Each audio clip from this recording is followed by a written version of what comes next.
Good morning students. आज क्या निराश हुआ जाए पाठ में हम आगे पढ़ेंगे।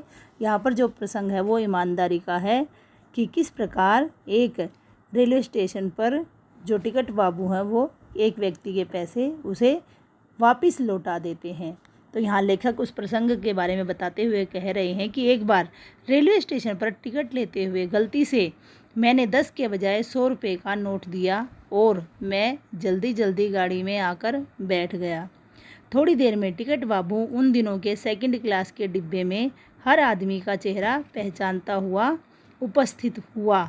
यहाँ पर जो बात लेखक बता रहे हैं कि वो 10 रुपये की बजाय 100 रुपये का नोट टिकट बाबू को देकर और जल्दी से रेलगाड़ी में आकर बैठ गए थे, लेकिन टिकट बाबू को पता लगा कि उस व्यक्ति ने पैसे ज़्यादा दे दिए हैं, तो वह उन्हें देखने के लिए डिब्बे में आए और डिब्बे में जो व्यक्ति बैठे थे उनमें से सभी का चेहरा देखते हुए उन्होंने लेखक का चेहरा बिल्कुल सरलता से आसानी से पहचान लिया और बड़ी विनम्रता के साथ उन्होंने मेरे हाथ में 90 रुपये रख दिए और बोले, यह बहुत गलती हो गई थी, आपने भी नहीं देखा, मैंने भी नहीं देखा।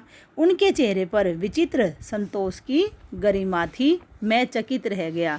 यह उस ज़माने की बात है जब लोग दूसरे का पैसा रखना भी अच्छा नहीं समझते थे, चाहे वो क्षेत्र कोई भी हो।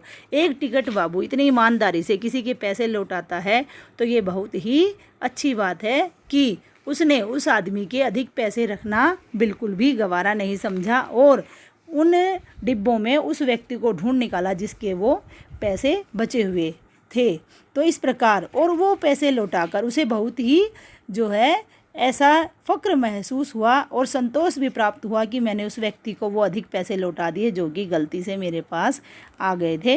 तो लेखक भी इस चीज़ को देखकर हैरान रह जाते हैं, आश्चर्यचकित रह जाते हैं कि कैसे एक टिकट बाबू ने ईमानदारी दिखाई।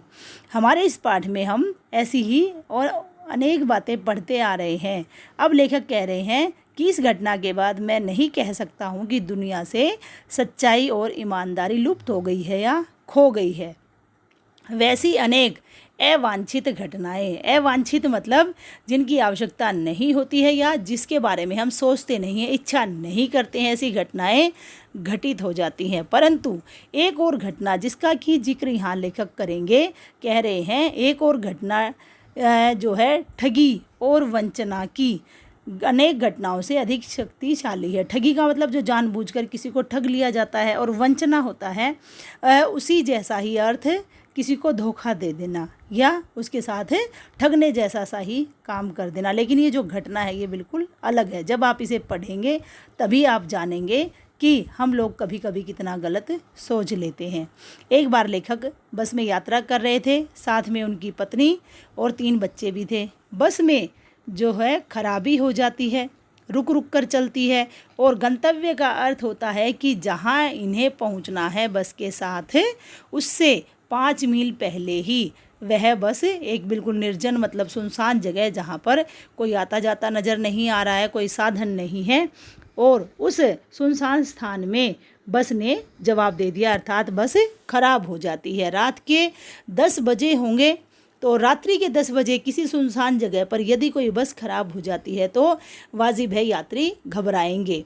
कंडक्टर ऊपर आता है और एक साइकिल लेकर चल पड़ता है। लोग ये देखकर उसके ऊपर शक करते हैं कि शायद वह कुछ गलत करेगा और लोगों को यह उसके ऊपर संदेह हो जाता है कि वह हमें धोखा देकर चला जा रहा है।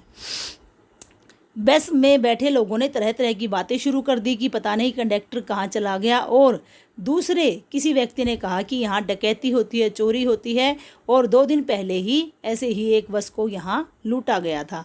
परिवार सहित मैं अकेला उस बस में था। बच्चे पानी पानी चिल्ला रहे थे, लेकिन आसपास कहीं भी पानी का कोई सोर्स नहीं था, ठिकाना नहीं था। ऊपर से कंडक्टर के जाने के बाद आदमियों को डर जो है सता रहा था कि अब पता नहीं क्या होने वाला है।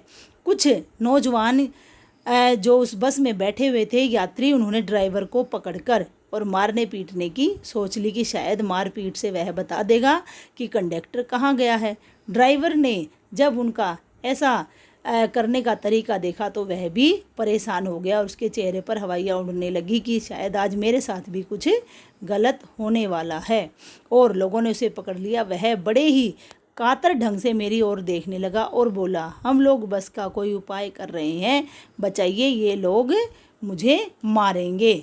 और लेखक के सामने ऐसे कहने का मतलब था कि वह लेखक से कह रहा था कि आप मुझे बचाने का कोई उपाय कीजिए। अब इस घटना का अंतिम जो निर्णय होगा वो हम कल पढ़ेंगे। आपका दिन शुभ हो। धन्यवाद।